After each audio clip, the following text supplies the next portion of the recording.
ಏನು ಮಾಡೋದು, ಹೇಗೆ ಮಾಡೋದು, ಯಾವಾಗ ಮಾಡೋದು ಅಂತ ಯೋಚನೆ ಮಾಡೋಷ್ಟರಲ್ಲೇ ನನ್ನ MBA ಮುಗೀತು.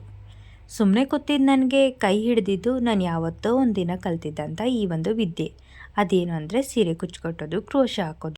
ಕಲ್ತಿರೋ ಅಂಥ ವಿದ್ಯೆ ಯಾವತ್ತೂ ವೇಸ್ಟ್ ಆಗಲ್ಲ ಅಂತ ನನಗೆ ಇವಾಗ ಇಂಥದೇ ಕೆಲಸ ಬೇಕು, ಅದೇ ಕೆಲಸ ಬೇಕು ಅಂತ ಟೈಮ್ ವೇಸ್ಟ್ ಮಾಡೋ ಹುಡುಗಿ ನಾನಂತೂ ಅಲ್ಲ. ಗೊತ್ತಿರೋ ಕೆಲಸನ ಅಚ್ಚುಕಟ್ಟಾಗಿ ಮಾಡಿ ಸಂಪಾದನೆ ಮಾಡೋದೇ ನನ್ನ ಪಾಲಿಸಿ. ಇದೇ ರೀತಿಯಾದಂಥ ತುಂಬ ಬಿಸ್ನೆಸ್ ಐಡಿಯಾಸು ನನ್ನ ಬಳಿ ಇದೆ. ಸೊ ನಿಮಗೇನಾದರೂ ಆ ಒಂದು ಮನೇಲಿ ಕೂತು ಯಾವುದೆಲ್ಲ ರೀತಿಯಾದ ವರ್ಕ್ ಫ್ರಮ್ ಹೋಮ್ ಅಥವಾ ಬಿಸ್ನೆಸ್ ಮಾಡಬೇಕು ಅಂತ ಆಸೆ ಇರೋರಿಗೆ ನಿಮಗೆಲ್ಲ ಒಂದು ಆಪರ್ಚುನಿಟಿ ಅಂತಲೇ ಹೇಳ್ಬೋದು. ನಿಮಗೇನಾದರೂ ಬೇಕು ಅಥವಾ ತಿಳ್ಕೊಬೇಕು ಅಂತ ನೀವೇನಾದರೂ ಇಷ್ಟಪಟ್ಟರೆ ಕಮೆಂಟ್ ಸೆಕ್ಷನಲ್ಲಿ ಕಮೆಂಟ್ ಮಾಡಿ. ಆ ಒಂದು ಐಡಿಯಾಸ್ನ ತುಂಬಾ ಪೋಸ್ಟ್ ಮಾಡ್ತಾ ಇರ್ತೀನಿ ಮುಂದಿನ ದಿನಗಳಲ್ಲಿ. ಕ್ರೋಶ ಕಲಿಬೇಕು ಅಂತ ಆಸಕ್ತಿ ಇರುತ್ತೆ, ಆದರೆ ಹೇಳ್ಕೊಡೋರು ಇರಲ್ಲ. ನಿಮಗೇನಾದರೂ ಇಂಟ್ರೆಸ್ಟ್ ಇದ್ದರೆ ನಾನು ಫ್ರೀಯಾಗಿ ಕ್ಲಾಸಸ್ ಮಾಡ್ತೀನಿ. ಯಾರೋ ಒಬ್ಬರು ನನ್ನಿಂದ ಕಲಿತು ಅವರೊಂದು ಜೀವನ ಕಟ್ಕೋತಾರಂದರೆ ನಾನು ಸಂತೋಷವಾಗಿ ಆ ಕೆಲಸ ಮಾಡೋದಕ್ಕೆ ಇಷ್ಟಪಡ್ತೀನಿ.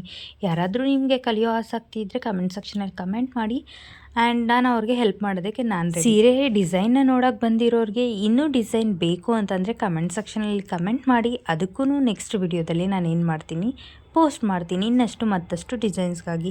ಈ ವಿಡಿಯೋ ನಿಮ್ಗೆ ಇಷ್ಟ ಆಗಿದರೆ ಲೈಕ್ ಮಾಡಿ, ಇನ್ಫಾರ್ಮೇಟಿವ್ ಅಂತ ಅನಿಸಿದರೆ ನೀವು ಫ್ರೆಂಡ್ಸ್ ಆ್ಯಂಡ್ ಫ್ಯಾಮಿಲಿ ಜೊತೆ ಶೇರ್ ಮಾಡಿ. Thank you for watching this video. See you in the next video.